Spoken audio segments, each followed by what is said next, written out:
I mean, so often it's almost like you've been going home to home, but in Halo Infinite, it's been kind of unique because you're going to homes that have familiar walls. So earlier, you were teaming with Falcated, with Boo Boo Doo, Yeah. but you guys didn't see much success with that roster. What do you think has changed from that old phase roster that you were part of to this current Sentinels roster? Is TJ really that big of an X factor for your team? Well, yeah. So actually, this is my first time teaming with Jesse in Infinite. We were teaming at the end of 2020 when we won, and then Right. going into Infinite, I mean, they tell me all the time that they made the biggest mistake. But I know at the time I was pissed because like it just didn't make sense to me. But I had gotten, it was gonna be me, Boo Boo, Foul, and Snipe Down, and then like right before we were getting ready to sign, they dropped me for Bound, and I mean obviously Bound's a phenomenal player, Right.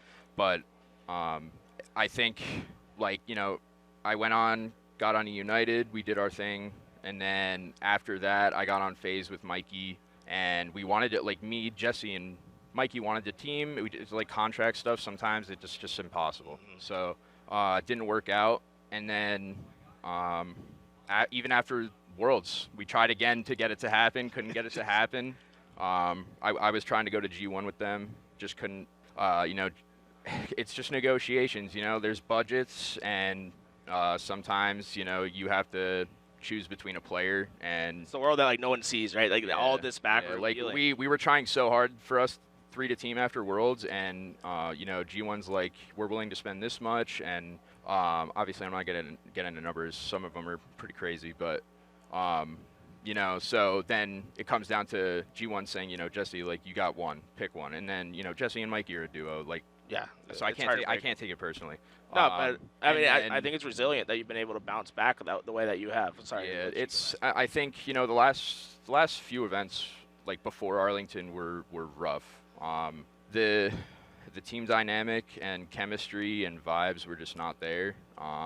And I think like it took me a few events to realize like what I needed to do to make a change for the better.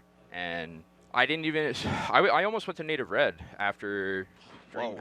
DreamHack, but it was kind of a situation like obviously Druck has his visa issues, so they were gonna try to get me for one event, and I told them I was like, unless I'm coming for the whole season, I just can't do it. Like I don't want to go for one event and then kind of be stranded. Right. So they ended up getting Bohm at the time, and so that fell through. But while that was happening, there was other roster stuff happening on SEN, and I thought I was like kind of screwed. But then TJ was like, "Let's get Jesse and Mikey," and I was like, "Is that even possible?" And he's like, "Yeah, we'll make it happen." He's like, I'm TJ. Yeah, and then he made it happen, and here we are, man. It's a lot of crazy stuff, and it can be mentally defeating and stressful. But I think my love for Halo and LAN and competition and the crowds and the community and everything, man, it's too overpowering to let that kind of stuff, just fucking keep me down.